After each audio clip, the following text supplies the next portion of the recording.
Hello everybody and welcome back to the channel. Today I am just doing a fun video. We're kind of taking a departure from the book reviews, from the recommendations list, and I just want to talk about loving fantasy. So I titled this video The Evolution of a Fantasy Nerd, and it's really just about my journey through fantasy, how I started loving fantasy, the types of books and the types of topics or tropes that really brought me into the fantasy genre and that have grown my love for these types of books over the years. I know that the coming into fantasy has been very different for lots of the viewers of this channel. I get some people who come in and say, I'm new to fantasy, I would love some recommendations, or I'm coming back to fantasy after many years, or like myself, I have loved fantasy my whole life and I enjoy watching it change and seeing what types of books I love as time goes on. So I would love to hear from all of you to see if we have any overlap in our kind of journey to being the fantasy nerds that we are now, or if you had completely different interests and a completely different path to bring you to here. But I'm just going to kind of jump through time and outline some of the things that brought me into reading and loving fantasy.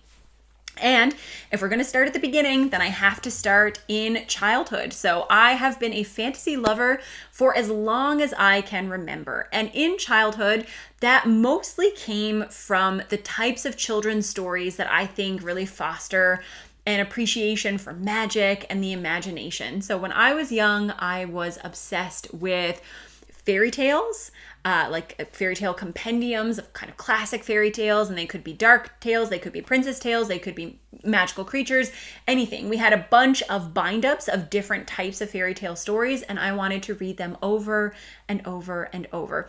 A particular favorite for me was The Three Billy Goats Gruff. I think my dad probably still has that book memorized from the number of times that he had to read it, doing all of the voices when I was little, but that was definitely a favorite.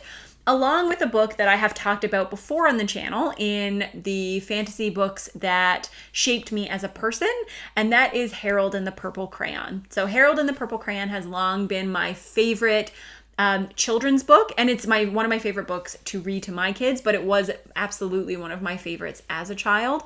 And I just love that exploration of the imagination. I mean, children's literature in general is very focused on the magical, the whimsical, the imagination, what you can imagine, what you can bring into life. So I think that reading as children kind of preps us for being lovers of fantasy, and some of us continue that and some of us lose that along the way. I feel really fortunate to have continued in that love, but I think that children's books in general, picture books, are a fantastic primer for opening up the imagination. Kids are so much more receptive to the idea of magic and the magic of the everyday universe, and it is really fun to watch that magic grow in them and to watch them fall in love with books. So that is the very beginning of my fantasy journey, and as I have talked about at great length on the channel, where I went from there was into The Hobbit. So The Hobbit is the very first fantasy novel that I can remember being read aloud to me, and my dad read me The Hobbit when I was 5, and I absolutely fell in love with it. I fell in love with Bilbo, with the idea of hobbits, with this quest narrative, and I have been reminded recently that I like journey books because someone had commented on a bunch of the books that I like and said, these didn't really work for me, but I think it's because you like journey books and I don't. Well, thank you, Hobbit, for making me fall in love with journey books, because this is the earliest example of that I can think of, and I still love it to this day. I was totally enraptured by The Hobbit. It drew me in. The ability that J.R. Tolkien had to build this world, to build these creatures that I had never heard of before. I was absolutely mesmerized, and beyond just the simple story, which I did love. I loved Bilbo. I loved his adventures. It was my first taste of that more complex world building, of that crafting of entire histories and narratives, and I could not turn back from that if I tried. So The Hobbit kind of took that love that I already had from childhood and built it into something that I was desperate to explore.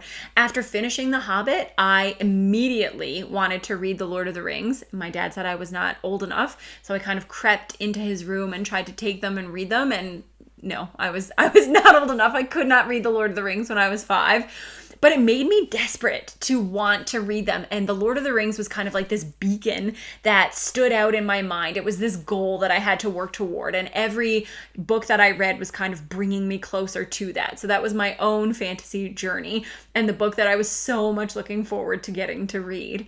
But from The Hobbit, once I was a little bit older, so around age 7 going into age 8 is when I started to read a lot of my own first forays into adult fantasy novels. So these were books that probably can cross over between middle grade and adult. And where I went from The Hobbit was into the world of anthropomorphized animals. So we had our picture books, then we jumped along to The Hobbit, and then kind of phase 3 on my fantasy journey was books about animals. And for me, there were 3 books that really stood out. I read everything that I possibly could that was centered around animals. Books for kids, books for adults, books in between, whatever was at the school library or at my house. If it had a talking animal or an animal adventure, I wanted to read it. But my personal favorites of these were Watership Down, which remains one of my favorite books of all time, and then The Call of the Wild and White Fang by Jack London. So I loved animals at this time, but dogs/wolves were the animals that ranked above all others.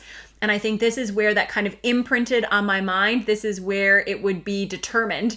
At the tender age of 7, it would be determined that I could not resist an animal companion, and specifically a wolf animal companion. Reading White Fang I dreamt about wolves. I dreamt about being on a dog sled and living in the wild and being a wolf throughout my entire, all of grade 2, grade 3, grade 4, that collection of years where I was reading and rereading these books a lot. It's all I thought about. Literally all I thought about was being either an animal or being able to be in the wild and live amongst these animals. And it again completely took over my imagination, completely took over my psyche, and I couldn't get enough of it. Like I said, if there was a book that was about an animal, that it was fantasy related, it had animals in some capacity, then I wanted to read it. And I think that that's pretty common for kids in general, even if it's not fantasy novels.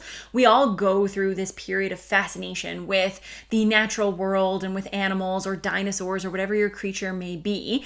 And so for me, that manifested in the types of books that I wanted to read.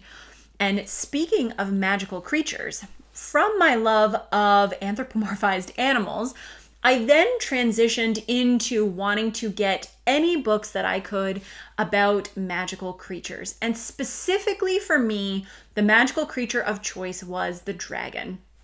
So the dragon remains my favorite mythical creature. I know that unicorns are big right now. Having a daughter who's around the same age as I was when I started liking reading about magical creatures, I know that everything is unicorns right now. All the books that are marketed to, especially to young girls, are unicorns, and they're fantastic. Unicorns are awesome. I can totally understand why my daughter is obsessed with them. But for me, it was not the unicorn, and I don't know if this is just because I was not marketed to as strenuously as she is, but for me, it was the dragon. Could not get enough of dragons. And I think part of that started with my love of The Hobbit. Seeing Smaug in The Hobbit and kind of his wily personality and his mysterious aura that he had. He seemed very, he was a bad guy in The Hobbit, but it was also really fun to read about his parts and to read about him and what he wanted and his treasure and wanting to protect it. And so I think that really and truly my love of dragons probably was entangled with my love of The Hobbit, but they are the magical creature that I wanted to go on and read about the most. And a bunch of books that I read during this period of time that really stand out. In terms of younger books, I was really into this series called the Dragonling series. I think the author's name was Phoebe Keller, but I'm not sure. I will pop it up on the screen. But these are very introductory level novels. So these are kind of your level 2 novels that you'd probably, like most kids would be able to read in like grade 2 or grade 3. And I thought that they were so fun. They're very basic, very simple. This is not a kind of middle grade novel that I would recommend for adult readers of fantasy. But if you have little kids and you want to get them into reading or get them specifically into reading fantasy, this is a really fun series. I have given them to Juliet and she has loved them. So I think that they have that kind of lasting appeal. I read them 30 years ago, and she has read them now, and they're still equally good. So I think that it's a great place to start. It is about a young boy who rescues a dragonling, and then it's about their adventures. Boy and his dragon. From there, I also really loved this series by Susan Fletcher, which I still have. Her Dragon series, which has 3 books. Dragon's Milk, The Flight of the Dragonkin, and I don't remember what the third one is, but it's a series of books about young women and their interactions with dragons and how dragons come into their daily lives. Also a fantastic series. The Hero and the Crown by Robin McKinley. The reason that I bought that book in the beginning is because it had a dragon on the cover, and although the dragon is the antagonist in that book, it still integrates dragons, and so that's something that I was really interested in. And a host of other, some forgettable, some books that have lasted, but just anything that I could read with a dragon on it basically is something that I wanted to read. If it had a dragon on the cover, if it had a dragon in the title, then I wanted to read it. So we went from animals specifically to dragons. And then from there, the next kind of fantasy topic that I can remember really being obsessed with was mythology. So I think I was probably more around like between the ages of 10 to 12 when I started to really get into the idea of mythology. And at this time, I wanted to get anything that I could that was related. Specifically, I had a big interest in Greek mythology. So I got my parents to buy me some bind-ups of Greek retellings. I got them to buy the Iliad and the Odyssey. I powered through. I can tell you this is not intended to be a flex of any kind. I got very little from reading the Iliad and the Odyssey when I was that age, but I did read them, and I felt really good for reading them, and I felt really proud of myself. Do not recommend. This is not something that I was prepared to read or that I really, like I said, understood a whole lot of what was in there, but I was interested in it. I wanted to read them. I knew that they were important books in that kind of subgenre, that subcategory, and so I was really invested in them. I bought a bunch of books that are that were not really marketed towards kids, but that were a little bit more accessible, like picture encyclopedias almost of different mythologies from around the world. And I used to love pouring through that and just flicking through it in my room. I will say that there is a lot more available in terms of that style right now. I have purchased some gorgeous collections for the kids that are actually directed towards kids and condense these myths and legends into a way that is palatable and easy for them to understand. So I wish that I had had books like that, but I really don't think that there were a whole lot on the market or a whole lot available at that time. So I muddled through with what I could, and I did gain an interest and a love of mythological retellings from that. So I appreciate that. And the myth that really captured my attention the most amongst everything was Arthurian Legend. So King Arthur became a huge obsession for me. And this was partially, I think, because I had that love of mythology, but also my dad really loved Arthurian retellings, and I got most of my books from him. So he had a huge selection to choose from. So I read things like The Once and Future King, Howard Pyle. I read Mary Stewart's Arthurian Legends. We picked up a new series once I started to get into reading King Arthur. There was a children's series by T.A. Barron. I don't know what the actual series is called. Maybe The Lost Years of Merlin. I can't remember if that's the name of the series or one of the books, but it followed Merlin as a young kid, like watching him grow up and come into his power. So I was really into that series when I was a kid. He had a lot of random standalones, like anything that you could read that involved King Arthur, I wanted to read it. Mary Stewart's books, as I've talked about a lot on the channel, are kind of the ones that rose to the top of that pile for me personally. But if it had King Arthur in it, I loved it. And that has continued to today. I've read some doozies of retellings, and not all of them I have enjoyed. But if you want to get me to read something, to bump something up to the top of the TBR, just tell me it's an Arthurian retelling, and I will guarantee I will read it as quickly as I can. But that became kind of a major milestone in terms of my life as a fantasy reader, was that really, really huge obsession with King Arthur. And from there wasn't any other real kind of grouping of novels. I kind of went from there just into your traditional or classic fantasy. It was around that same time between the ages of kind of 10 and 12 when I started to branch out and read more classic adult fantasy. That's when I read The Lord of the Rings for the first time. That's when I started reading the Shannara series. That's when I read Dragonlance. I was a little bit older when I got into the Dark Elf trilogy. My dad didn't have that, so I just didn't ever read it at that time.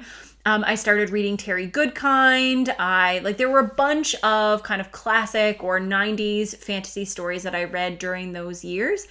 And from there, my enjoyment of fantasy just kind of grew and grew. Throughout my high school years, fantasy was the only thing that I read. And then when I got into university/medical school, I did move away from fantasy a little bit and have now come back into fantasy, and I'm starting to see what the modern fantasy genre has to offer. But in terms of a path to a love of fantasy, that's really where it went for me. It was from the picture books to The Hobbit, from The Hobbit to animal stories, from animal stories to mythological animals, specifically dragons, then from dragons to wanting to learn about myths and legends, and then specifically this huge interest in King Arthur, and then from those Arthurian stories just into classic fantasy, and then fantasy at large. There are other influences that have to be woven in through there. Obviously, Harry Potter started coming out when I was a young kid, and though I already loved fantasy and I had already read a lot of classic works, like I had read Shannara, I had read Lord of the Rings before I read Harry Potter, Harry Potter helped keep that fantasy alive, and it helped make fantasy something that I could talk about at school. None of the kids that I went to school with read the same books that I read, but everybody read Harry Potter. If you were a kid and you were reading books, then you were reading Harry Potter. So that was obviously a big part of my fantasy journey as well. Buffy the Vampire Slayer, in terms of TV, I didn't watch a lot of TV as a kid, but Buffy was definitely one of the shows that I did watch, and one of the shows that really helped form what I would love in fantasy and some of the tropes that I would enjoy. It was something that me and my dad watched together. We also read our fantasy books together, so it helped kind of strengthen that relationship as well. If we go back a little bit further, I was really into Sailor Moon, and that grew into a love of anime, which I think also really, I lean heavily into fantasy in terms of what I watch in anime. I don't watch a lot of like slice of life, non-magical anime. So I think that was also part of the fantasy journey that I was taking. So there were a lot of influences. This could be a topic that I'm sure any of us could talk about for hours and hours and hours, but I just wanted to give a brief overview of kind of my path towards loving fantasy, mostly because I want to hear from you guys. I would love to know the types of books that you read as a kid. Did you go through a similar kind of phase?